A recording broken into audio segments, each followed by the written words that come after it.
All right. Welcome to another edition of Shabbat Lounge. This is Matt. And Jake here. We appreciate you stopping by and taking a minute to check us out. So speaking of checking us out, which many people like to do, Yes. check us out. You can go check us out. Yes, you can go find us at Spotify is one place. So, and here's an example of what it looks like in Spotify. So there's Sabbath Lounge. But you can find us on multiple platforms, and we do this little thing. What do we call this thing, Jake? I believe we call this one Talking Torah. Talking Torah with Sabbath Lounge. With Sabbath Lounge, that's right. And what else can we say about this? What week are we on? We're week 16, and how do you say this? This is Beshalach. Beshalach. Which Jake wondered if this is the origin of shellacking. Right, because it's a nice waterproofing agent to preservation method, right? And I think of the Red Sea crashing in. Shellacking someone. Shellac. Yeah, give them a shellacking. Mm-hmm. Yeah. That'll help you remember this. So. Well, it'll confuse you. Yes. So anyway, where do we find this, Matt? Exodus 13:17 through 17:16. What does Beshalach mean for real though? When he sent. When he sent. Oh, when he sent. So that's what we're going to talk about, and we kind of touch base a little bit of last week. The last time we're kind of behind on these, but eventually, at some point, you may be listening to these in the future at exactly the right time. Right. So. Hopefully. That's the beauty of the Torah portions. Mm-hmm. Mm-hmm. Yep. So we're just trying to hit the highlights. This is high end, hit the main points of something that, we try to throw in stuff that not everyone is talking about. So, so hopefully you get a little bit of benefit from coming to our channel. And bottom line, we hope that you go and read it for yourself. Yes. So maybe this, will prompt you to do that. Maybe, think about some things you hadn't thought about. But you should be stimulated. It's a stimulant, you see. A stimulant for your mind. Right. All right. So anyway, just an interesting point to catch us up to this week's Torah portion is that at the end of last week's Torah portion, it talks about an interesting subject, this idea that unleavened bread was a sign on your hand and frontlets on your eyes, between your eyes. And so what does that sound like to you, Matt? Well, part of it sounds like the scripture in Deuteronomy 6 about tie them on your, it mentions the frontlets and the sign and the commandments, right. And there's definitely a connection between the what it's asking you to tie on you and the word, right. And bread, and Yeshua being the bread of life. A lot of connections here, actually, to lots of things. Yeah, and it's funny because you just read over it, but this frontlet to your eyes and on your hand, sign on your hand. Usually we think mark of the beast, right? Sign on your hand and then your forehead. Frontlet between your eyes to me is like your forehead. Yeah, but don't you think maybe between your eyes is what you think? Yes. And your hand what you do? Yeah. And be careful, little forehead, what you think. That's right. And thinking and doing is pretty big deal. Yeah. So some people it's to be guarded. That's right. Some people act before they think, and we're all guilty of that for sure. So, but it is kind of the opposite of the mark of the beast we see in Revelation. Right. So this seems to be Yah's part of his marking. Yeah, and it kind of shows the mark of the beast being a counterfeit, as is popular for the enemy's plan, right? Mm-hmm. Mm-hmm. And we do believe by doing these things in the end time judgment kind of thing, that this sign and mark will protect you and keep you from the enemy. Right. I don't think you have to worry about the mark of the beast if you have the mark of the Father. Right. So unless you, like a fool, decided to trade it. But Right. that would be really dumb. That would be dumb. And then we're going to look at Exodus 14:2. And this is an interesting topic. Recently, we had the privilege of talking to Andy and Stacy Sears, who have done a good presentation about the almond tree.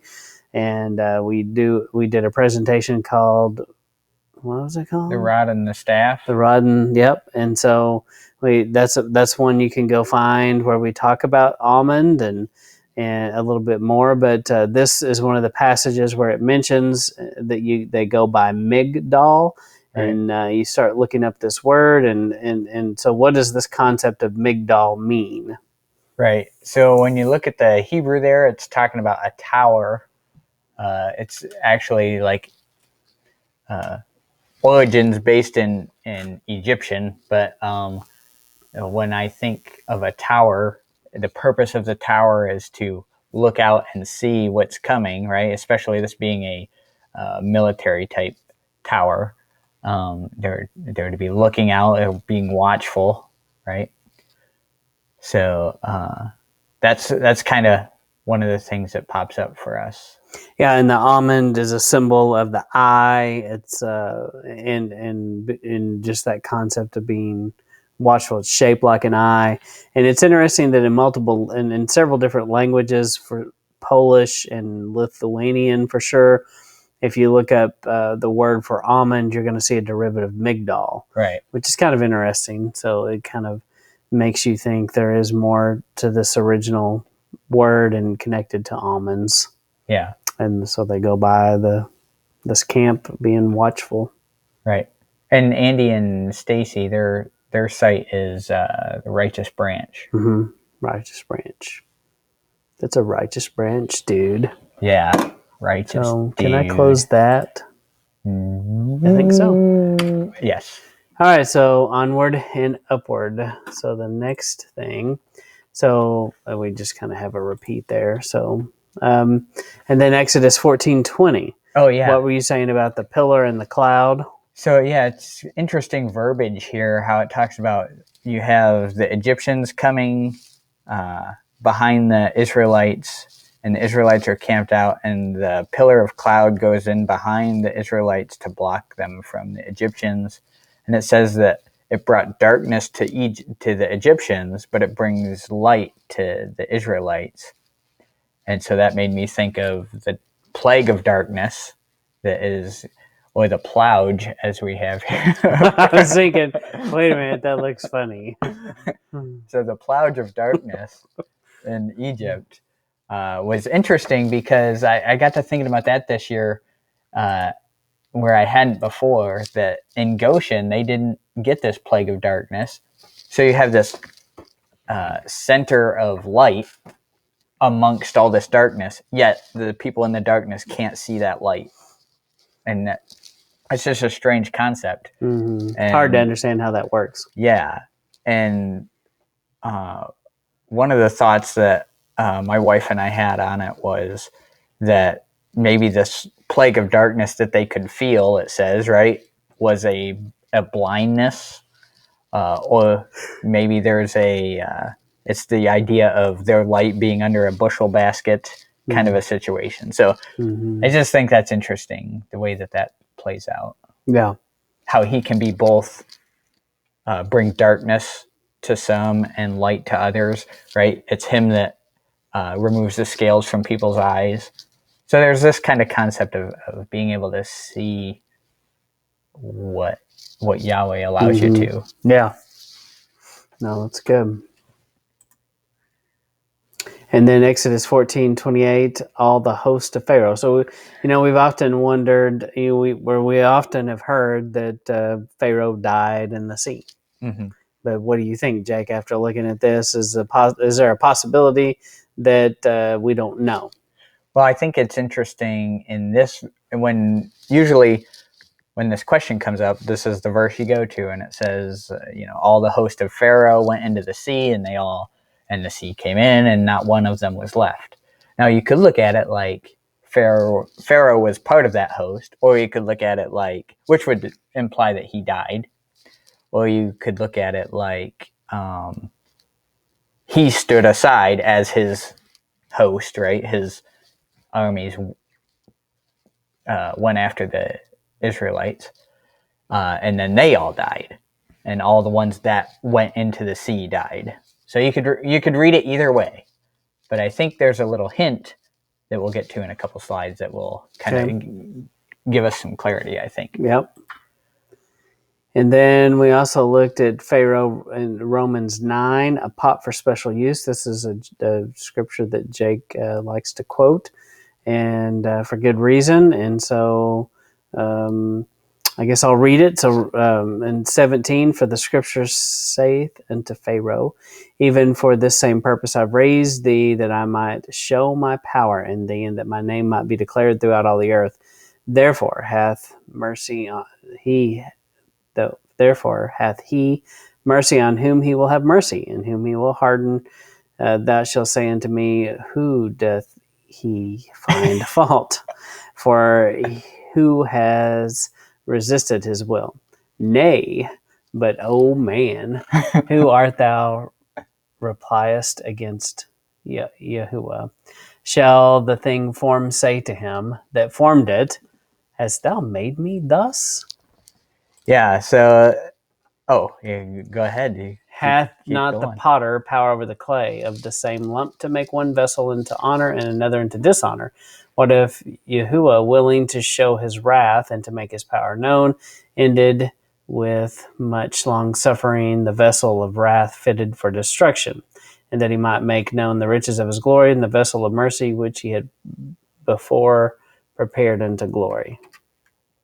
Yeah. So the whole point here is, it's talking about Pharaoh was created for a special purpose, and we see in this Torah portion that special purpose was to bring glory to the name of Yahweh. And so he hardens Pharaoh's heart as part of his, this is what his special purpose was to, and he even tells Moses before he leaves Midian that that's what he's going to do.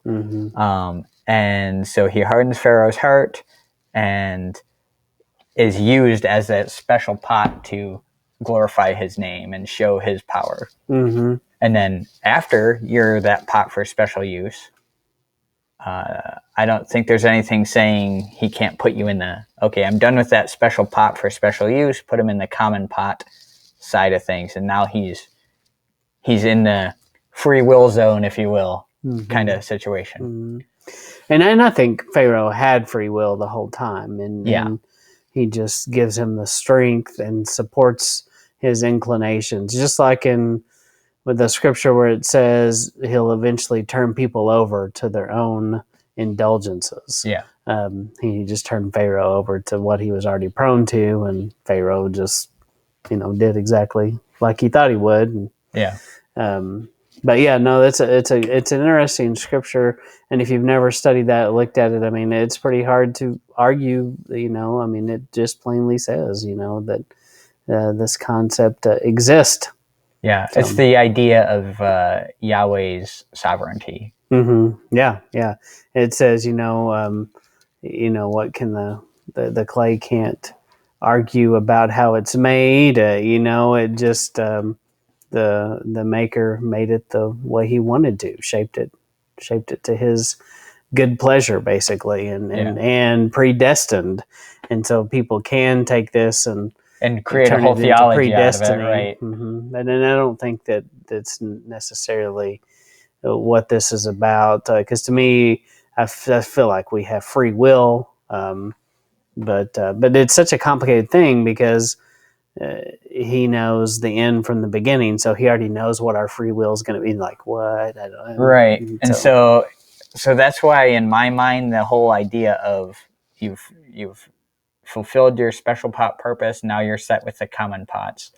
That makes so much sense in my mind anyway, because it still allows you to have, it's still up to you to make the choice to follow him or not, even though he's still directed your path to do certain things for his purposes. Yeah, no, that makes sense.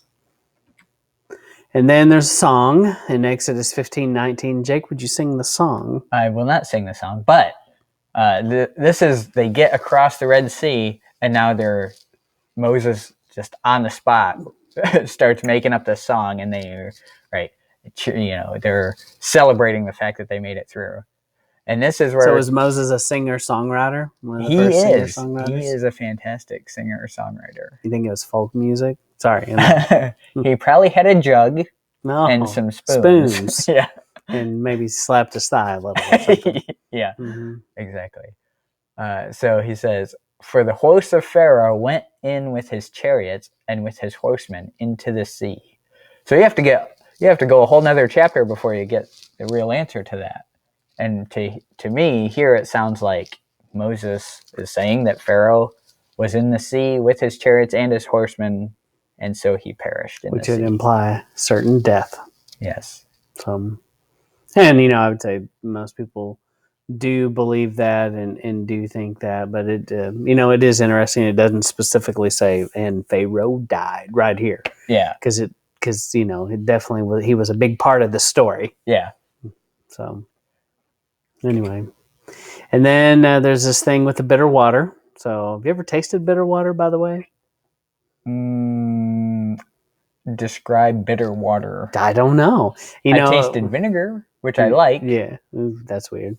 But as far as just bitter water, I don't know. Also, it just shows how good we have it today. It's not like back in the Oregon Trail days when you could die of dysentery all the time and drink that. You can die of it all the time. Repeatedly. And from cholera as well, and wild eagle attacks. But we don't even have much of a concept of bitter water here. We don't have many instances where we're drinking our water out of the same water where the dead cow is. That'd probably be bitter water. Maybe. Yeah. Maybe tangy. Maybe a little tang. Yeah. So what are we thinking about why the water is bitter? Well, we talked about how the people that come out of Egypt are kind of bitter. They just don't quite get it. They're complaining. They want to go back where there were leeks and cucumbers, and there was abundant food apparently in Egypt, and they don't think there's abundant food out in the desert. And you also get this concept of there's no coincidence that you've got lots of water here. You've got the Red Sea crossing, which happened, just right before. And then now water, and this, the letter or word for water is meme.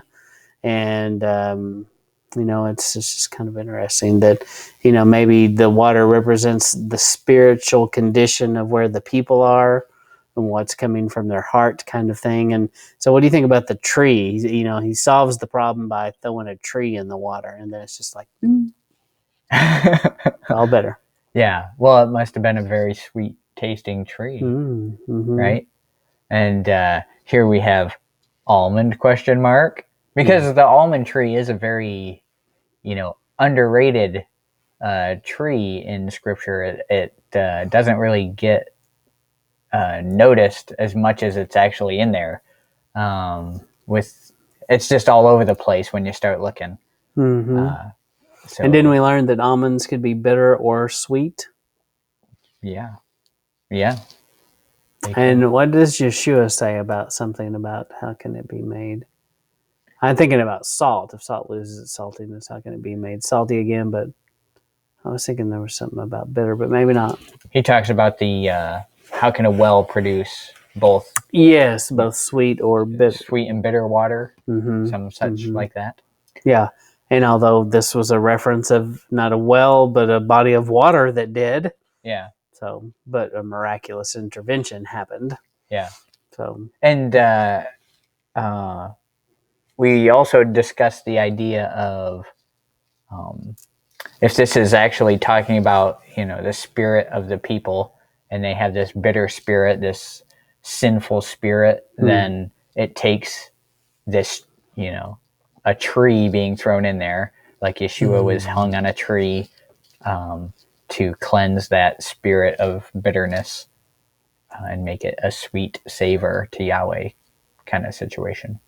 So there is there's some tie-ins there. Well, and definitely a tie-in to the cup of bitter waters, and that Yeshua basically took the curse of the adulterous woman and the bitter waters upon himself. So, and he makes it sweet. Yeah. So, and they offer him the bitter sponge thing on a stick. Yeah, and like we say, we don't claim to know all the answers here, but just some kind of thoughts we had as we went through that. And then you also have a connection possibly between Revelation. We won't read this whole thing, but go read Revelation 8:7-11, and you're going to see about wormwood, and the water became wormwood, Right. and they were made bitter. Yep. Matt, what's the difference between being bitter and being better?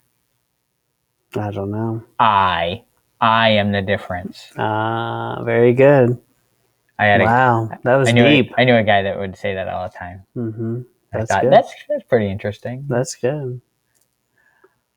So then we get into, they start talking about Sabbath keeping, and this is before Mount Sinai, right? This is like the first commandment he's giving them is Sabbath keeping, and then he mentions how if you do, and he doesn't tell them what all his commands are going to be. He just says, if you keep all my commands, you will basically stave off the plagues of Egypt, the sicknesses from Egypt. So one question I have about that is, if we now return to keeping the commands, why do we see sickness still? Well, I mean, that's a good question for sure. Why is there sickness in the camp? I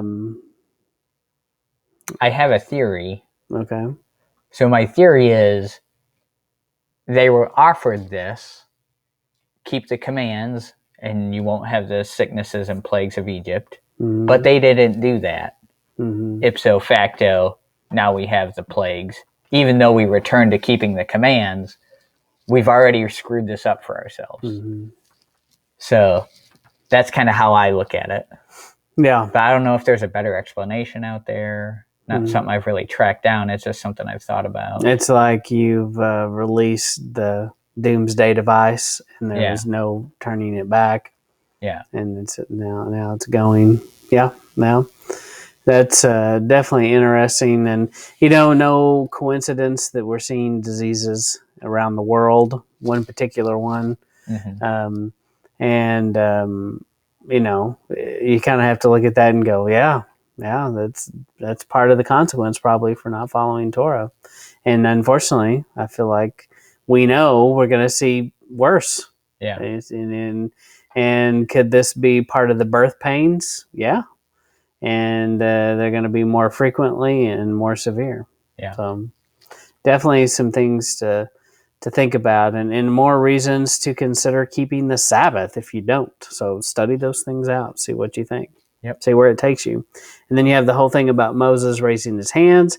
The one night with my family, my youngest son's like, "Oh, I can do that a long time." So we were eating, and so we started a timer, and of course, it doesn't take long, and in the course of the evening, everyone forgets that this is happening, and but one person in the room, my wife, paid attention to how long it happened, and he could do it like 15 minutes, and he was done. He just put his arms down.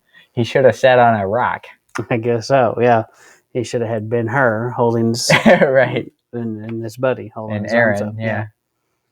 So. Yep, so that happens. And then this one here I thought was interesting.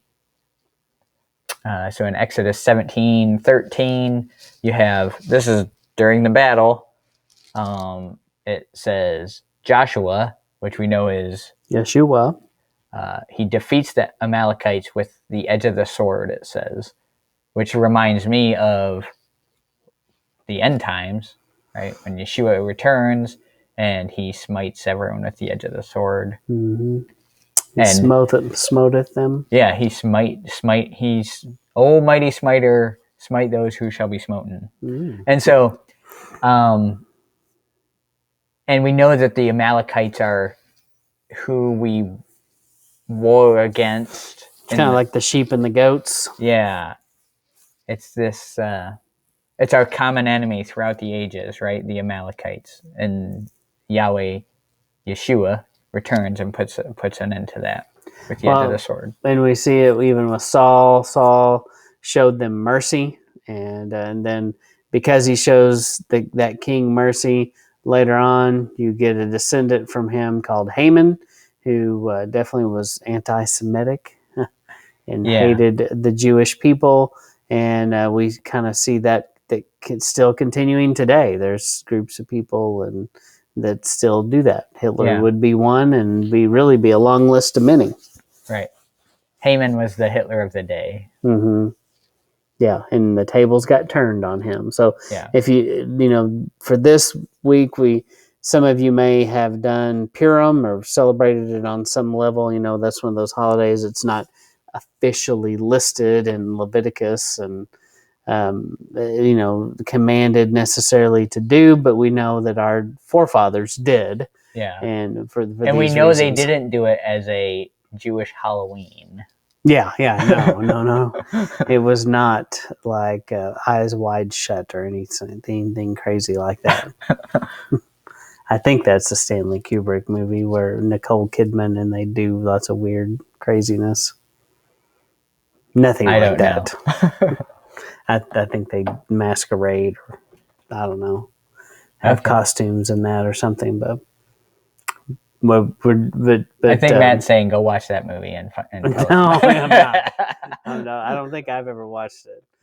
Maybe we should do movie reviews. We should, and maybe not even halfway know what we're talking about sometimes, like right now.